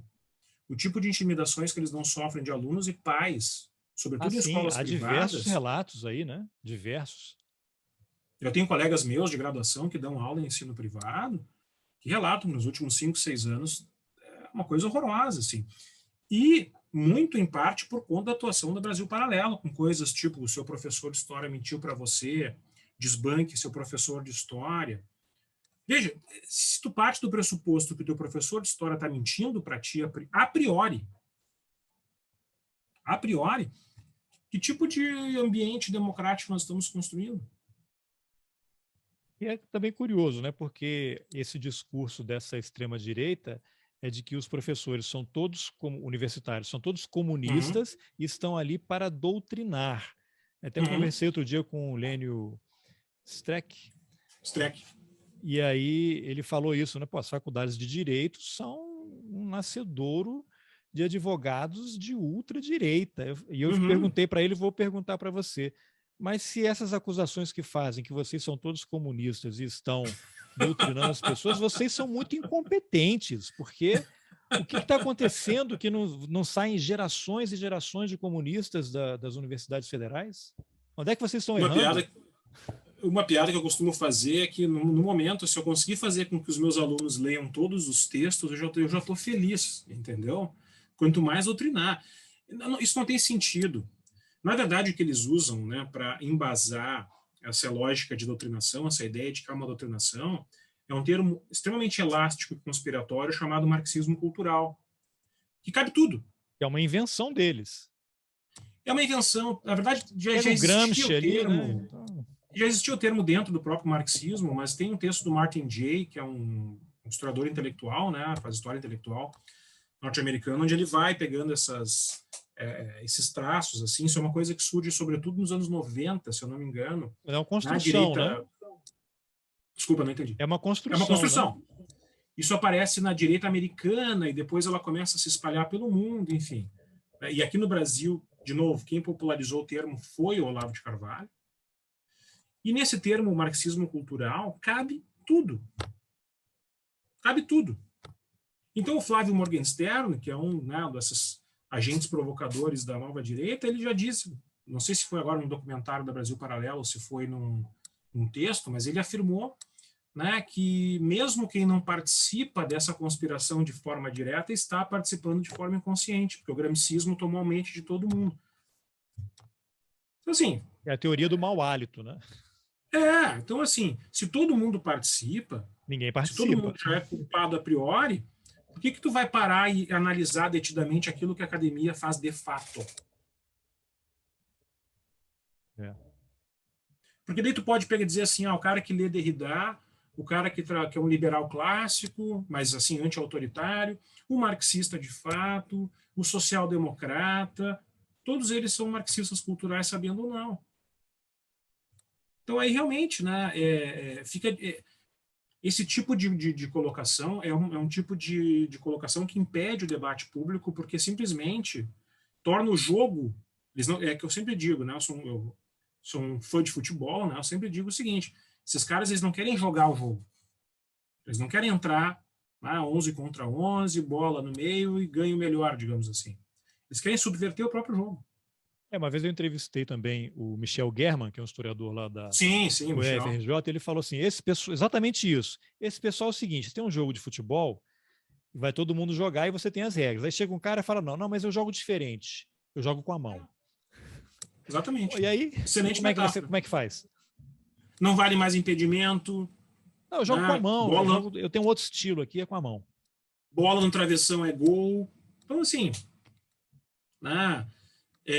porque, claro, numa partida de futebol, eu sou gaúcho, né? Eu cresci assistindo o Campeonato Gaúcho, então sei do que eu estou falando. Tu pode ter partidas extremamente renhidas, violentas, tal, mas que as regras estão ali.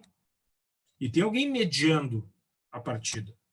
Tu pode ficar puto com a decisão do árbitro, tu pode não gostar, mas ela está ali. O que esses caras querem fazer não é só uma partida renhida, é literalmente eliminar o outro time e as regras.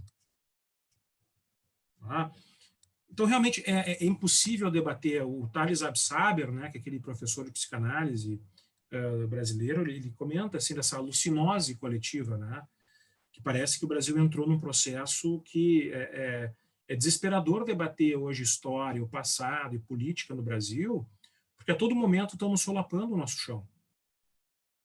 Porque tu está conversando com um lado que, na verdade, ele integra, não é só um polo diferente, é um mundo diferente. Com suas próprias regras, com seus próprios, né, com a sua própria constituição, digamos assim. E a Brasil Paralelo, ela, por bem ou por mal, ela entrou nesse outro mundo. Não é à toa que tem esse nome, né? Claro, é um nome muito adequado, né? Extremamente adequado. Eles estão produzindo um universo paralelo. Arthur, para a gente finalizar aqui, depois a gente já deixa aqui pré-marcado outras conversas, claro. Mas só uma pergunta assim que eu já ouvi algumas pessoas que têm algumas posições, eu queria te ouvir. Nós devemos debater com negacionistas? É legítimo ou é perda de tempo?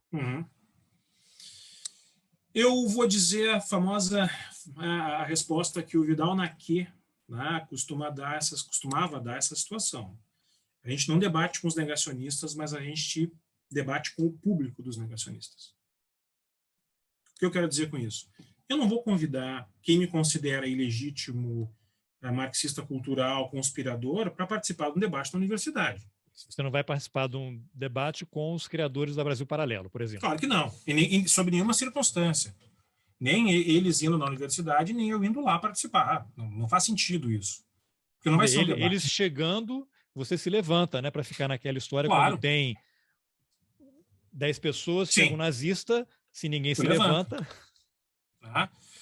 Eu particularmente, assim, eu não tenho interesse, eu acho que é um dispêndio de energia, né? Eu admiro, né, o João César faz isso, né? Ele tenta criar um espaço ali, mais ou menos, de diálogo com esse pessoal. Acho que é importante ter quem faça isso. Eu não faço, mas eu acho que a gente não pode esquecer também que eles estão atendendo um público que não é um público necessariamente reacionário, negacionista ou não. É um público que tem interesse no passado. E que, por vários motivos, está caindo nas produções deles. A qual passado eles estão lhe garantindo acesso, né? Exatamente. Então, assim, nós temos que lutar hoje no Brasil, né? Hoje democracia virou utopia no Brasil, como eu costumo dizer, para que vários passados circulem, para que nós tenhamos acesso às pessoas, né? Que nós tenhamos, assim, possibilidades de discussão, para além desse pluralismo fake da mídia, né? Onde é uma espécie de doisladismo irresponsável, não um debate necessariamente saudável, enfim. Porque, no fim das contas, a decisão final sobre qual passado escolher, para voltar lá ao título do meu artigo, é do cidadão ou da cidadã. É eles, como diz o Paul Ricoeur, né? É eles que vão decidir. E não há muito que a gente possa fazer a respeito, salvo levar material de qualidade para eles. Então, uma coisa é debater com a Brasil Paralelo, ou com qualquer negacionista. Qualquer tipo de negacionista. Não se debate. Tu não dá legitimidade para algo que é ilegítimo, né? E tu não vai debater com quem quer acabar contigo. Eu lembro de uma cena clássica que também gerou polêmica, já tem vários anos isso, alguns anos, a Márcia Tiburi, acho que foi uma rádio aí no Rio Grande do Sul, né? Foi a Rádio Guaíba. Que ela chegou e aí tava o Kim Kataguiri. Ela levou um susto porque ela não foi avisada, ela se levantou e foi embora, né? E ele foi eleito deputado federal. Exatamente. A gente até pode questionar a atitude da Márcia, se naquele momento foi, né, o mais adequado. Eu acho que o problema ali foi a produção, que não avisou da presença do Kim Kataguiri. Ela tem o direito de decidir antes. Com ele eu não quero debater. Claro. Eu acho que aquilo ali faz parte dessa mídia clickbait, né, desse sensacionalismo, assim, cria manchetes e fatos absolutamente sensacionalistas. Mas a gente tem uma responsabilidade com o público, né, e debater com esse público, levar o conhecimento a esse público. O Fernando Nicolazzi, que é meu colega e amigo querido, sempre diz, olha, há muito material de qualidade no Brasil. Nós temos que mostrar para o público esse material de qualidade, né, e mostrar para esse público por que esse material é melhor, não uma questão somente de consumo, mas de responsabilidade, aquelas que eu mencionei antes, que é Brasil Paralelo. Porque se o mundo ficar reduzido a Brasil Paralelo, aí realmente a nossa democracia, e a gente vai viver num Brasil paralelo. Infelizmente. Tudo bem, Arthur. Então já fica combinado aqui para a gente agendar outras conversas aí para outros temas. Vá me mandando os textos, eu vou deixar o link desse daí que foi perfeito o motivo aqui da nossa conversa. E obrigado pela entrevista. Eu que agradeço o convite e já me coloco à disposição aí para a gente conversar mais. Beleza. Valeu.